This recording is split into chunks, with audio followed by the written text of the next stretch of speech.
చెప్పడం జరిగింది.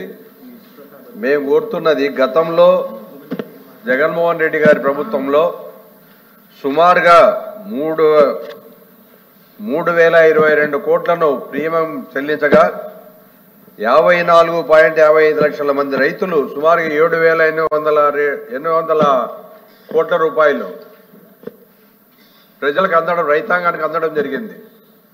గతంలో ఈ క్రాప్ నమోదు చేసుకుంటే అప్పుడు బ్యాంకుల్లో అప్పు తీసుకున్నా తీసుకోకపోయినా వాళ్ళకందరికీ ఏ క్రాప్ అన్నా వేసుకొని ప్రతి ఎకరా కూడా ఇన్సూరెన్స్ వచ్చే విధంగా, అన్ని పంటలకు ఇన్సూరెన్స్ వచ్చే విధంగా గత ప్రభుత్వం తీసుకొస్తే దాన్ని దేశానికే ఆదర్శంగా తీసుకున్నాలనే ఆలోచనతో మిగిలిన ప్రభుత్వాలు ఉంటే, ఇక్కడ మళ్ళా ఈ ప్రభుత్వం వచ్చిన తర్వాత కేవలం బ్యాంకు రుణాలు ఎవరైతే తీసుకుంటారో, ఎవరైతే ప్రీమియం చెల్లిస్తారో వాళ్ళకి మటుకే ఇన్సూరెన్స్ అనే విధంగా మళ్ళా తేవడం చాలా బాధాకరమైన విషయం.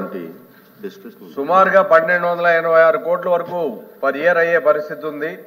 అలాంటి పరిస్థితుల్లో రైతే వెన్నెముక ఈ దేశానికి, ఈ రాష్ట్రానికి అని మన బడ్జెట్లో కూడా చెప్పడం జరిగింది బుక్ లో. కనీసం రైతు గురించి ఆలోచన చేయండి. ఇప్పటికే రైతు భరోసా గురించి ఏమీ బడ్జెట్లో మాట్లాడిన పరిస్థితి లేదు. మళ్ళా కట్టే ఇన్సూరెన్స్ కూడా మీరు కట్టుకుండా పోతే రైతులతో డబ్బులు లేక చాలా ఇబ్బంది పడుతున్నారు. లాస్ట్ టైం ఇన్పుట్ సబ్సిడీ కూడా ఇప్పటి వరకు ఇచ్చిన పరిస్థితి లేదు. పంట నష్టపోయినా గతంలో చంద్రబాబు నాయుడు గారు ఉన్నప్పుడు రైతులే కట్టుకునే పరిస్థితి ఉన్నప్పుడు 14 నుంచి 19 మధ్య హుదూద్ తుఫాన్ వచ్చినా, తిత్లీ తుఫాన్ లాంటి ప్రచండ తుఫాన్లు వచ్చినా 30 లక్షల మంది వరకు బెనిఫిట్ అయినారు. అది 3,400 కోట్లు వరకే.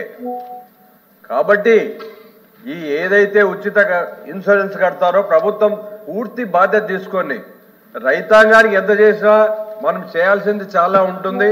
దాన్ని దృష్టిలో పెట్టుకొని వేరే పథకాలను మీరు అవి చేశాం ఇవి చేశామని చెప్పకుండా ముందు రైతును కాపాడుకోవాల్సిన బాధ్యత మనం అందరి మీద ఉంది. మంత్రి గారు దయచేసి మీరు ఏదైతే ఇప్పుడు రబీ నుంచి కట్టమని చెప్తున్నారో తప్పకుండా మళ్ళా పాత స్కీమ్నే కొనసాగించాలి. ప్రతి ఎకరాకు రావాలి. బ్యాంకులో లోన్లు తీసుకున్నా తీసుకోకపోయినా ప్రతి రైతాంగానికి కూడా ఇన్సూరెన్స్ కవర్ అయ్యేలా చూడాలి. లాస్ట్ టైము 5,42,00,000 ఎకరాల వరకు ఇన్సూరెన్స్ కవర్ అయిన పరిస్థితి ఉంది. వేసిన ప్రతి ఎకరాకు కూడా ఇన్సూరెన్స్ కవరేజ్ పెట్టడం జరిగింది యూనివర్సల్ గా. కాబట్టి దాన్ని ప్రాధాన్యత ఇస్తూ కేవలం గత ప్రభుత్వం చేసింది కాబట్టి మేము ఈ స్కీమ్ తీసేయాలి, వేరే పథకాన్ని ఎందుకు మేము మళ్ళీ ఇంప్లిమెంట్ చేయకూడదు, మళ్ళీ ఇది జగన్మోహన్ రెడ్డి గారికి పేరు వస్తుందేమో, ఇలాంటివన్నీ ఆలోచన చేయకుండా అందరికీ ఏ పథకాన్ని తీసుకున్నా రైతాంగానికి ఉపయోగపడుతుందా లేదా ప్రతి దాంట్లో లాస్ట్ టైం జగన్మోహన్ రెడ్డి గారి ప్రభుత్వంలో ఏ పార్టీ అనేది లేకుండా, ఏ వర్గం అనేది లేకుండా, ఏ తారతమ్యం లేకుండా కవర్ చేయడం జరిగింది. కాబట్టి కోట్లాది రూపాయలు ఆ రోజు రైతాంగానికి రావడం వల్ల కొద్దో గొప్ప మంచి జరిగింది. దాన్ని ఆ పథకాన్ని కొనసాగించాల్సిందిగా మన మంత్రివర్యుల్ని కోరడం జరుగుతుంది. దయచేసి దాన్ని కన్సిడర్ చేశారని మీ కమిటీ, మీ మంత్రివర్గ సమావేశంలో మాట్లాడి తప్పకుండా ఇంప్లిమెంట్ చేయాలని కోరుతున్నాను.